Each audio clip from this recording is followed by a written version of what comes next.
You messed that up, Ben.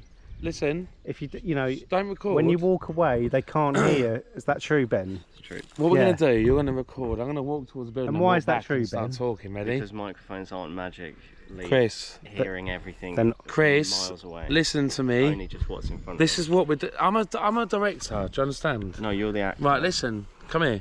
You're going to tell You're going to record the graves, right? Yeah, yes. This is the video, yes. watch. Yes. You're going to come back round on yourself like this. This is my video. I know. You understand? I'm better than you that have this, right? Yeah. I want you to film the graves, look, and slowly walk round, capture the surroundings, look. And I'm going to be standing there and I'm going to walk slowly towards the camera and I'm going to start telling the story. And then as I say the scaffolding, you're then going to peer across like that. And then when I say the grave over there, then you can go bang and then I'll continue. Does that make sense? I think that's how it's going to go, yeah. Let's see. Ben, have I got a point? Yes or no? Kind of. Why don't you just be Yeah, like, I have. Why right, start again. Why Ready? Don't you just walk up to it and be... Now approaching Passenham. And about 10 years ago, I was walking down here with my dad and it was really bad snow. The last proper snowfall we had actually in Milton Keynes. And this road was absolutely wiped out with just up white, you couldn't see anything. And normally they wouldn't let anyone down here with snow because they don't tend to keep this road clear.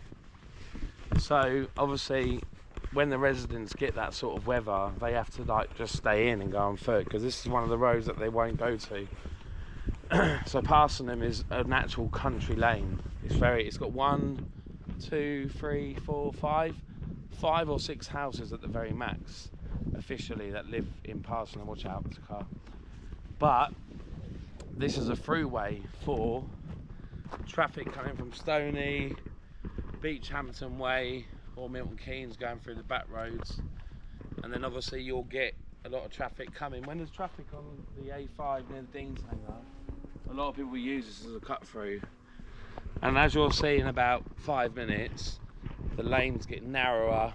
They've never ever had permission to expand this country lane because obviously it's a rural area.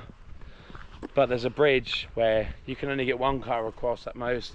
But in a sec I'll show you that the bridge is prone to flooding and the flood water will come above the bridge. And there's an old orchard as well, which we'll see in a moment. Passenham, which is all these houses really date back to about, I think, 1700s. I believe 1700s roughly. And there's been a massive load of famous people that lived here through legend. Yeah. You'll see this first one, which is 2 houses, the next one, which is 1, and then when we eventually walk up to it, you'll see the manor house, the famous Passenham Manor, which was home to a very famous individual who perished here actually about, I don't know, about 100 years ago. And his ghost is said to like haunt these areas along with another. So in a minute we'll get to that. Now getting a bit further into Passenham, we're approaching the big manor house. Huge building, and that was historically home to Bobby Banister, which is probably the most famous Banister, yeah. Banister, which is probably the most famous ghost of Passenham. I'm not too sure on the backstory. There's been a lot of rumours, and I think there was something about either him being burned, people smelling smoke and flames when his ghost appeared. But yeah, he apparently haunts this area. In a second we're going to be coming up to the famous manor. Beautiful building, but it's actually situated right next to St Guthlac's Church, which is another very haunted and eerie place. So Passenham, as small as it is actually quite scary, especially at night. But as you'll see in a moment, we're coming up to an old barn now. Look at this barn, the coach house. This barn's very old, as you can see. It's privately owned, but if you look through, you'll see how narrow and small the windows are, you know, which just indicates how small things were back then, like the windows itself. They could have been used for arrows for all we know. But yeah, it's a beautiful building, but that itself probably about 400 or 500 years old. We are now outside Passenham Manor, very famous because, as beautiful as it is, it's been very tainted in the past by very dark historic figures, one of them being Bobby Banister, who apparently situated here almost 100 years ago or before, and he met a very grisly demise, and apparently he is one of the ghosts that are visible in Passenham, and people have said that there's various methods of which he might have been killed, one of them being burning, one of them being beheading, one of them being tortured, or one of them being poisoned. We don't know that for a fact, we can only go on history, but apparently the people that have seen his ghost in the past have smelt burning flesh, burnt hair, or they've seen him walking through the fields at night with a horse with his head gone off his shoulders. This obviously is down for debate, but as you'll walk back towards this building, you'll just have to situate in your own mind what happened here all those years ago. And as you can see, there's somebody outside at the moment, probably the owner. But what a beautiful ancient building it really is. As we move forward.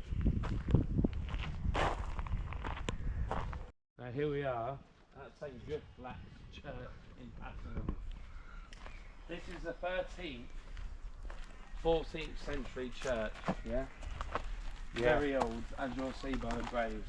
Old. Now, I was told a ghost story years and years ago Trees. by my dad, right? Now the story was Trees. there was building work going on here, not massively, Bunting. but Haunted they had bunting.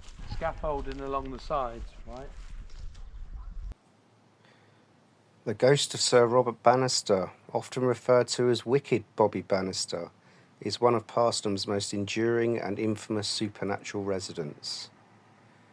His legend is deeply intertwined with Passenham Manor, which he held and rebuilt in the early 17th century. Sir Robert Banastre was a real historical figure. He acquired the manor of Passenham in 1623 and was responsible for significant repairs or rebuilding of Passenham Manor around 1626. He was a rising star in the court of James I and Charles I, serving as comptroller to James I and later clerk victualler to Charles I, responsible for the provisioning of the royal court. He also held a position on the court of the Green Cloth and was involved in collecting ship money. He accumulated considerable wealth and lands, reflecting his growing status. He died on December 15th, 1649 at the age of 80 and was buried in Passenham, where his coat of arms can be seen on his tomb and the church exterior. Despite his apparent worldly success, Sir Robert Banastre's legacy in Passenham is that of a restless spirit, tormented by an unknown sin or a violent end. The moniker Wicked Bobby Banister suggests a reputation for harshness or cruelty during his lifetime, though the specific details of his wickedness are often lost to time and overshadowed by the ghost story itself. The most common version of the tale states that Sir Robert Banastre met a violent end while hunting. He is said to have broken his neck in the hunting field, and his mangled body was dragged home by his horse. This sudden and brutal death is often cited as the reason for his restless spirit. Ever since his demise, the ghost of Sir Robert Banastre has been a regular feature of dark and stormy nights in Passenham. His most famous manifestation involves a coach and pair, which he drives furiously through the village. The sound of hooves and carriage wheels clattering in the dead of night, accompanied by the spectral form of Sir Robert, is a terrifying sight for those who witness it. Local folklore even suggests that the threat of Wicked Bobby Banastre's appearance was used to frighten refractory children into good behaviour. Beyond the coach, he is also said to sometimes gallop on his faithful mare. Sometimes his apparition is seen riding his horse alone on a frantic midnight gallop. His spectral carriage is reported to drive right up to the doors of Passenham Manor, perhaps indicating a lingering attachment to his former home.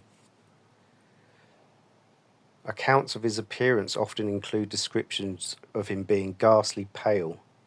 Furthermore, his presence sometimes accompanied by the distinct and unsettling smell of brimstone and smoke, a classic signifier of a demonic or infernal association in folklore, further emphasising the idea of his wickedness and possibly his ultimate fate. The legend of Sir Robert Banastre is a powerful example of how historical figures can become woven into the fabric of local ghost stories. His reputation as a wicked man, combined with a violent death, created the perfect conditions for a haunting tale. The visual and sensory details of his Cogent horse and the accompanying smell of brimstone paint a vivid and frightening picture that has been passed down through generations in Passenham, making him one of the village's most famous and chilling supernatural residents.